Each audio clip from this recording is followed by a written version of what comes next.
My name is Gemma Sullivan, and what I'm about to share changed everything I understood about life, death, and what lies beyond. Before I begin, I want you to know that every word of this is true. This isn't something I would ever make up, and quite honestly, I wish I could tell you even more about what I witnessed. It was a crisp spring morning in March when it happened. The sun had just started to peek through the clouds, and I was driving to my dentist appointment at 8:15 a.m. The roads were still fairly empty, and I remember thinking about how peaceful everything looked. The cherry blossoms were starting to bloom, and there was this gentle morning mist that made everything look almost dreamlike. I remember adjusting my rearview mirror and catching a glimpse of myself. At 58 years old, I had lived what I thought was a good Christian life. I attended church regularly, taught Sunday school, and tried my best to follow the Lord's teachings.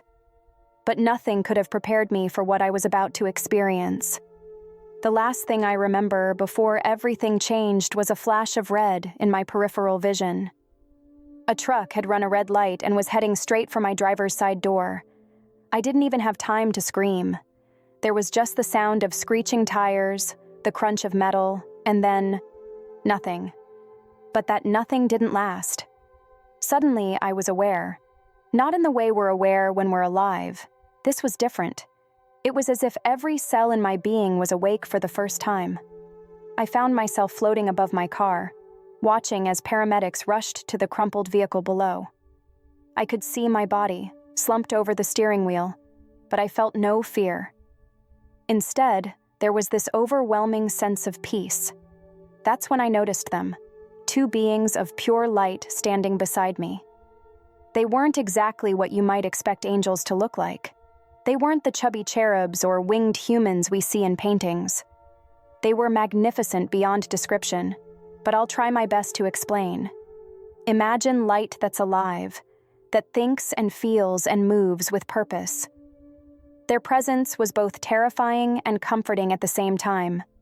One of them spoke to me, not with words exactly, but directly into my consciousness.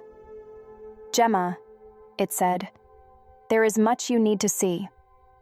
The voice was neither male nor female, but it carried an authority that reached into the depths of my soul.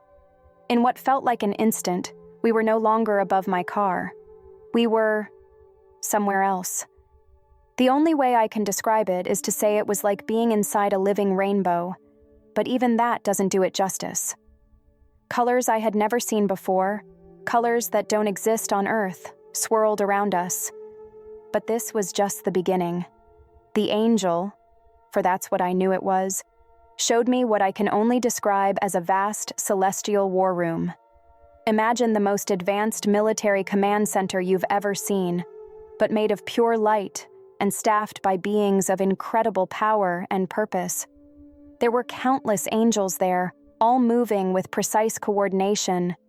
They were preparing for something big. The Armageddon isn't just a future event.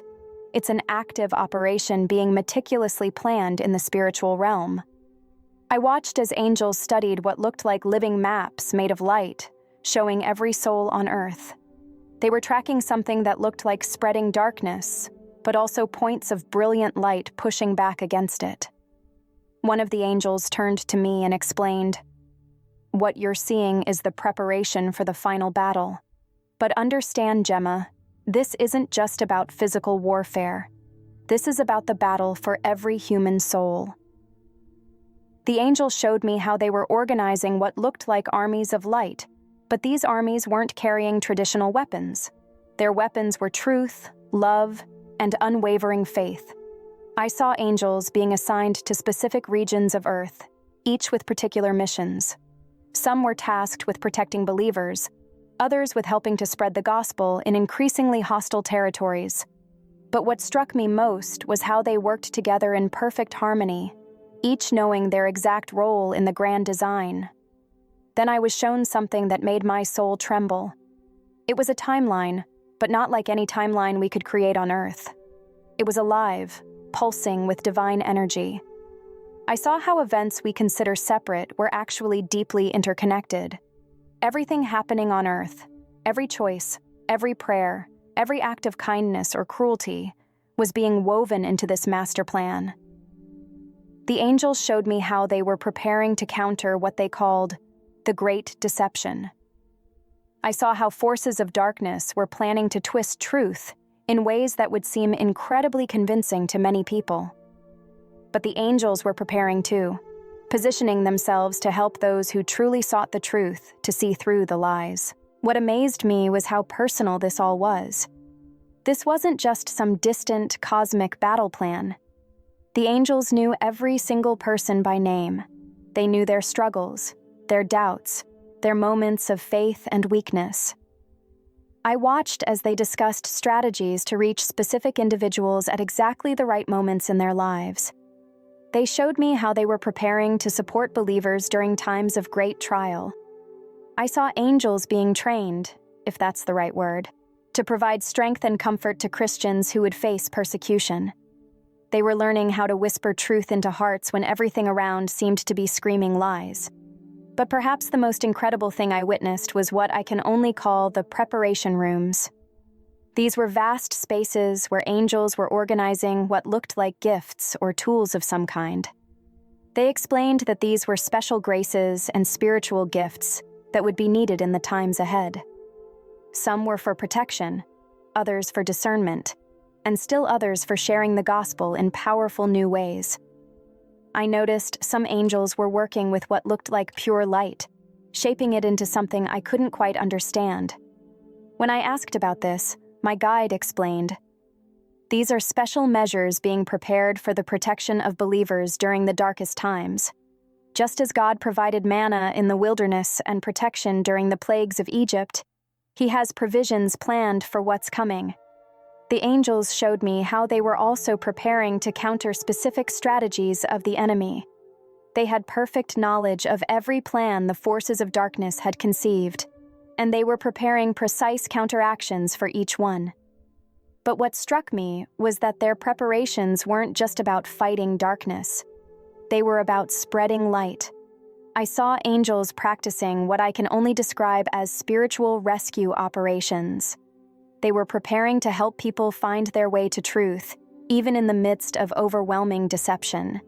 They showed me how they would use everything, dreams, coincidences, seemingly random encounters, to help guide people to God's truth. Then they showed me something that brought tears to my eyes, if I had physical eyes at that moment. They showed me how they were preparing to work with children. There was a special tenderness in how they approached this task. They were preparing to help the youngest believers maintain their faith in a world that would increasingly mock and dismiss it. I was shown how they were preparing special protections for what they called the remnant, those who would stay faithful no matter what came. These preparations involved both spiritual and practical provisions. I saw angels noting down safe places, marking out routes, preparing ways for believers to find each other when they needed to. The angels explained that while they were preparing for battle, their ultimate goal was salvation. Everything they were doing was focused on helping as many souls as possible choose God's truth and love. They showed me how they were preparing to work with ordinary believers in extraordinary ways. I witnessed angels practicing what looked like massive coordination efforts. They showed me how, at crucial moments, they would help believers find exactly the right words to say to someone in need. They were preparing to amplify the effect of every act of kindness, every shared testimony, every word of truth spoken in love. What struck me was how they viewed time differently than we do. They were preparing simultaneously for events that might happen years apart, seeing them all as part of one continuous narrative. They showed me how what we might see as separate events, a personal crisis, a global challenge, a moment of decision, were all interconnected in God's plan. I saw angels being briefed on what looked like personal histories, not just of people alive now, but of people yet to be born. They were preparing to work with generations we haven't even met yet. The detail and care they took with each soul was breathtaking. They showed me how they were preparing to work with technology, something that surprised me. They weren't against it, but they were preparing to help believers use it wisely and to counter its misuse by forces of darkness. They showed me how they would help guide people to truth even through digital means. I was shown what looked like vast storehouses of what they called answers to prayer. These weren't just generic responses, but carefully prepared solutions for specific situations that would arise. The angels explained that while God's answers sometimes seem delayed to us, they're actually being carefully orchestrated for the perfect moment. Then they showed me something that made my heart soar. They showed me the preparations being made for the return of Christ. I can't describe much of what I saw about this. They made it clear that certain things were not to be shared, but I can tell you that the level of preparation and anticipation was beyond anything I could have imagined. Throughout all of this, I was struck by the atmosphere of absolute certainty. These angels weren't hoping their plans would work. They knew they would, because they were operating under perfect divine guidance. There was no anxiety, no stress, just purposeful preparation and absolute trust in God's plan. They showed me how they were preparing to help people understand truth in deeper ways.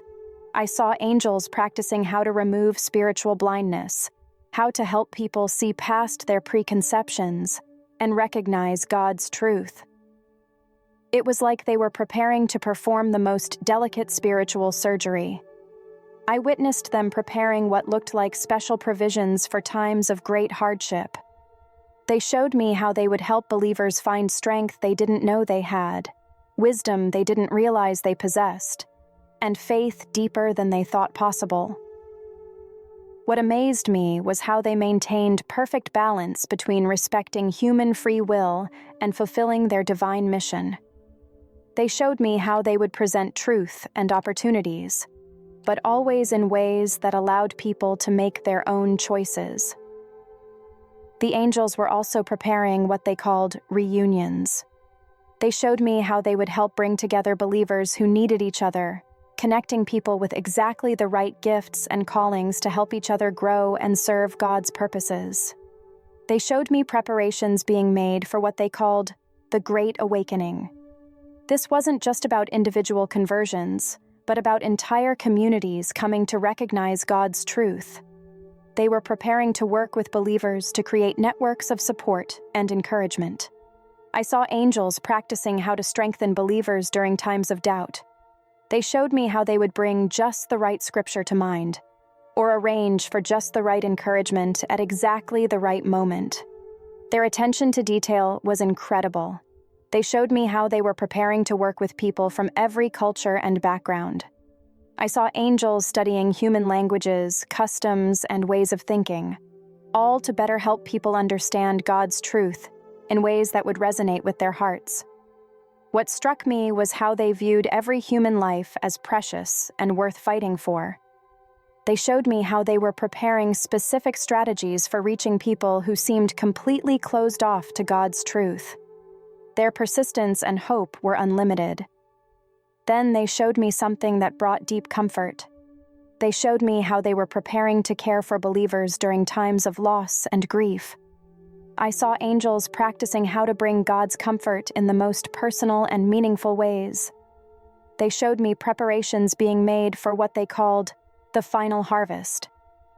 This involved both spiritual and practical preparations, all focused on helping as many people as possible find their way to God's truth before time runs out. Throughout all of this, I was aware of an overwhelming sense of love. Everything these angels were preparing for was motivated by pure, perfect love. Love for God and love for humanity. There was no hint of the hatred or violence that we sometimes mistakenly associate with end-times prophecies. The angels showed me how they were preparing to help believers maintain hope, even in the darkest times. They showed me stores of what looked like pure light, which they explained were special encouragements being prepared for times of special need. I saw them preparing what they called wisdom packages, special insights and understanding that would be given to believers at crucial moments. They showed me how they would help people understand Scripture in deeper ways, seeing connections and meanings they had never noticed before. They showed me how they were preparing to help believers recognize truth from deception. I saw angels practicing how to sharpen spiritual discernment, how to help people see past clever lies to recognize God's truth. What amazed me was how personal all these preparations were. The angels knew every believer by name, knew their struggles and strengths, and were preparing specific help for each one. Nothing was generic or one-size-fits-all. They showed me how they were preparing to work with families, helping parents pass on faith to their children in meaningful ways. I saw angels preparing special protections and guidance for family prayer times and discussions about faith.